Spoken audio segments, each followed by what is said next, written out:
What up, everybody?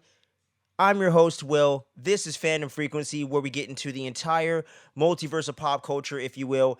Comics, anime, TV shows, anything in between. We talk about it around these parts, but this is going to be focused on nothing but that spooky Halloween goodness. This is our spooky season where we get into nothing but Halloween horror themed content on the channel almost exclusively, and this is kind of the unofficial start to that. And we're going to be discussing something that has kind of become of a modern cult classic, if you will, and I'm talking about this guy right here, Art the Clown's first venture out into the world of horror, Damien Leone's Terrifier. Back in 2016, 2017, 2016, I believe, is when it premiered on the festival circuit. So, with no further ado, let's get right into Terrifier.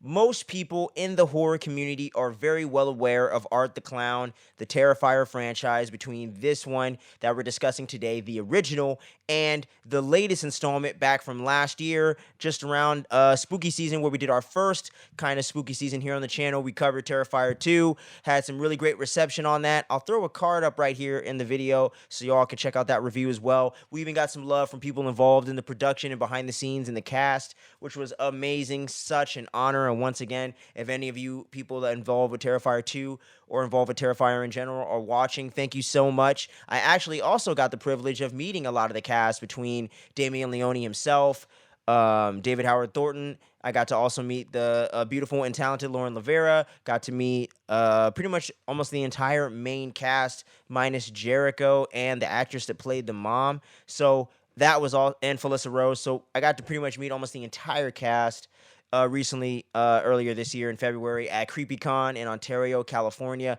the horror convention that we got out here that's been kind of popping off lately in its infancy. But getting back to the movie at hand here, this is all about the original Terrifier, not where technically it all began, because the character of Art the Clown and Damien Leone's introduction of the character and the storyline, if you will, was actually in a horror short during an anthology that you can find on VOD and streaming and whatnot, called All Hallows Eve, and Art the Clown was just a segment of that. And from that idea, he essentially got enough resources together in order to create the original film that we're discussing today, and the rest is history. And this has definitely gone on to become something of a cult classic, because at the time, it was just kind of like this really like savage slasher B movie that was garnering a lot of attention, not just for really mostly for the really hellacious, just absolutely insane kills that were on display in the film. The visual effects done by Damien Leone himself are absolutely phenomenal in this film. Top-notch stuff. Some of the best stuff we've seen since the greats like Tom Savini, sorry, and even I'm forgetting the gentleman that did the Halloween trilogy recently with David Gordon Green, but that guy did a great job. Christopher Nelson, I think is his name. There you go. He did a phenomenal job. So people like that, he definitely matches up to those guys, definitely. And he proved that here with all the gore and all the effects and all of the visuals on display in the film. And even the art design of Art the Clown himself, while so simplistic, while so low maintenance, is so effective and is actually very distinct in and of its own right, and very much pulls from classic imagery of clowns, you know, like Bozo the Clown, and even Pennywise, if you will, and other people like that, the Joker maybe even a little bit, and mimes as well with the black and white color scheme. But I love the way he's able to blend that all into this very like disturbing yet hilarious and intriguing and very confusing character that is Art the Clown, that is brought to life by David Howard Thornton's performance brilliantly, I might add. And the guy in real life is such a nice guy, seems like such a really kind person and everything like that. And when he's turning it on as Art the Clown, you never know what you're going to get in any of these scenes. And from the very opening introduction to the character, where you see him staring at them in the where you see him kick the TV and everything, and then he's staring at the main girl Tara and her friend, what's her name? I got my notes here. Make sure I'm not fucking this up. Dawn.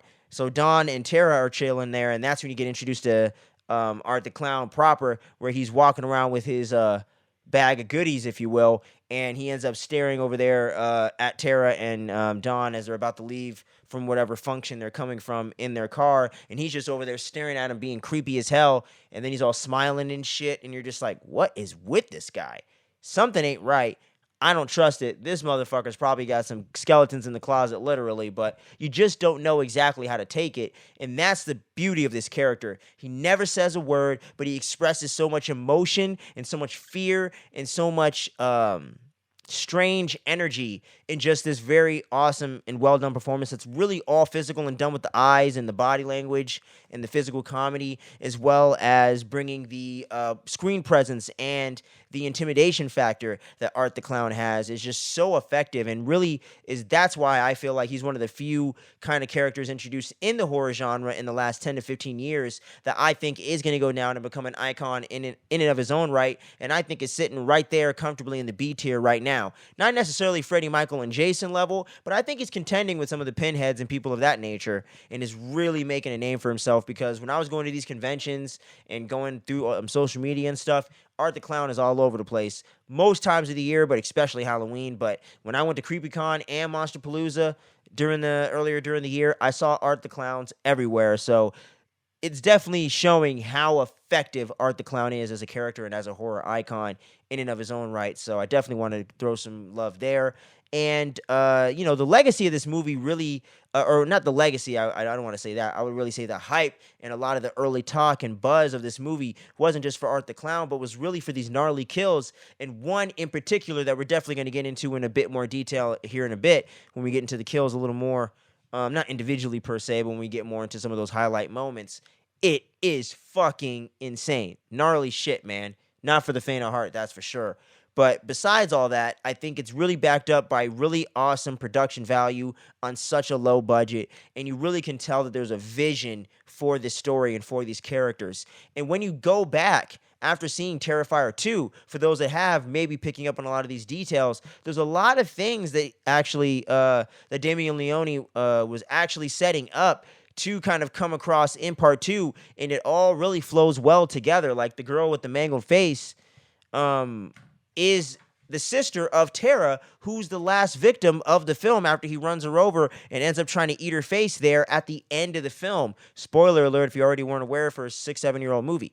But there you go right there. And that's the whole thing, where Damien Leone truly has a story and vision. No matter how fucked up, no matter how bizarre, you can definitely tell that he has a very clear creative vision for this film and for this franchise, if you will, and for the series and these characters. And you didn't get any hints of Sienna, per se, or that whole familial storyline that really takes place in Terrifier 2, but you really get a sense of the world, the character of Art, and how these things all tie together, and how everything picks up a year later from when Tara gets attacked in Terrifier 2, and you see how this movie really laid the foundation for that. It really makes it feel like a lived-in world, and that all these events that took place in this first film really do matter and really have taken place, and really ties in with the overall continuity with Terrifier 2 so well. So I definitely want to give some love to Damien Leone on that as well.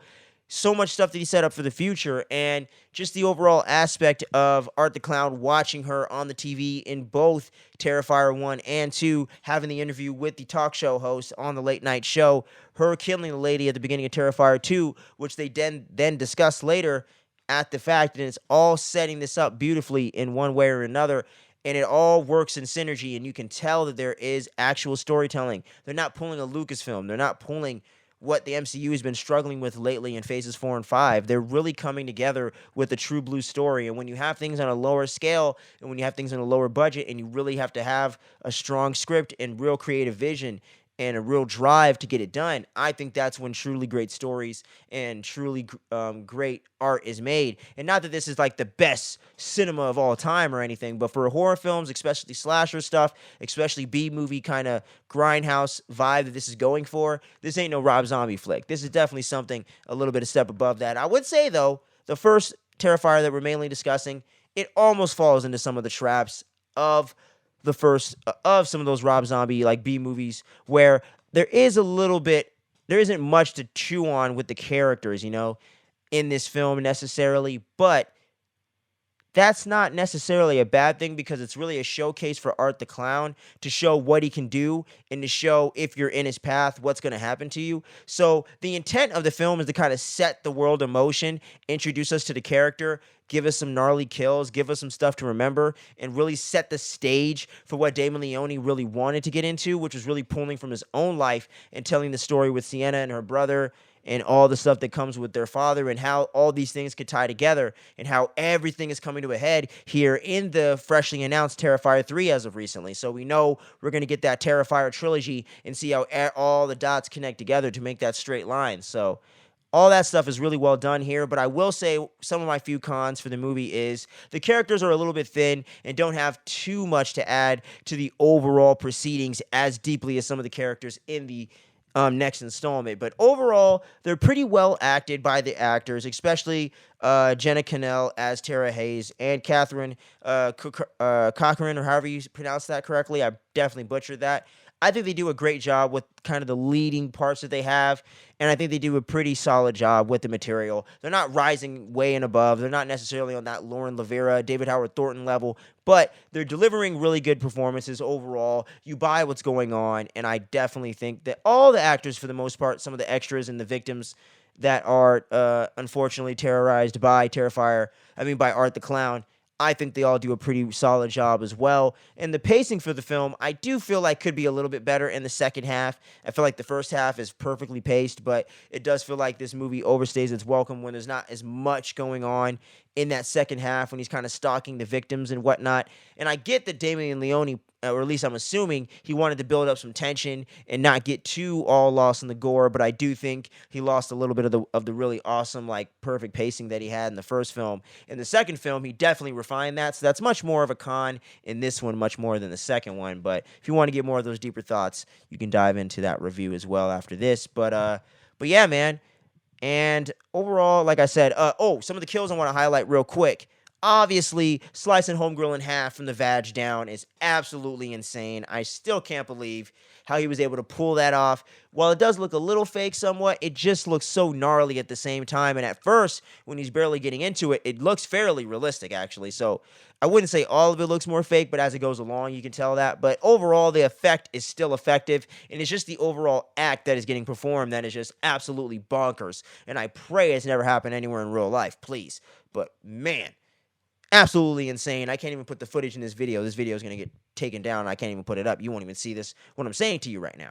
But man, go look it up if you haven't seen it. And if you don't care about spoilers and you're watching this, you got to see it to believe it. Trust me. Trust me.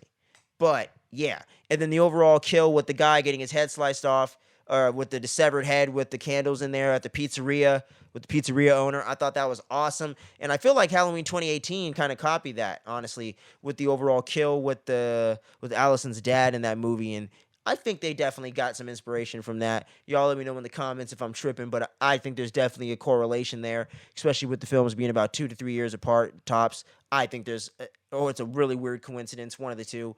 But yeah, I definitely wanted to highlight those kills first and foremost because goddamn, that was some gnarly shit. And all the kills are pretty gnarly in here. Don't get me wrong. It's all pretty effective. Don't get it twisted.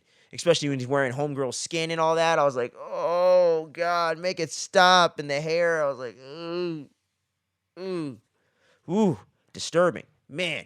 But you just can't deny the effectiveness of this guy right here. So yeah, man, Damien Leone, I don't know where you get this stuff, man, but you're fucking awesome. I cannot wait to see what he does with Terrifier 3. Make sure you're dropping your thoughts about this down below. Did you love it? Did you hate it? Did you fall somewhere in between? I definitely have grown to appreciate the film more over time, because on my first initial watch, I thought it was just okay, but Art the Clown, holy shit. But overall, the film's a little bit more effective, and I think after 2's come out, and you get some time to sit with the story and really kind of pick it apart and kind of look at it and take a step back and kind of analyze it a little bit, you could really see the vision come through. So I think that really does help the film age better in retrospect. But I would love to hear y'all's thoughts about it. And this is the unofficial kickoff to our spooky season here. We're going to have a ton of horror content coming at y'all, at least 2 to 3 pieces of horror content coming at you every single week. So make sure you're subscribed to the channel so all you horror fans out there like myself don't miss any of the dopeness we got going on around here. We're still going to be covering Ahsoka. We got Loki Season 2 around the corner. corner. So we're going to be getting into some other stuff. And Blink-182 just announced an album, so we're going to be getting into some Blink content, music stuff as well. So don't worry, we're going to have a little bit more variety as well. But it's mostly 90% going to be horror and spooky, terrifying goodness. So make sure you stay tuned, you don't sleep, and I'll catch y'all on the next one. Trick or treat. Smell these feet, baby. Peace.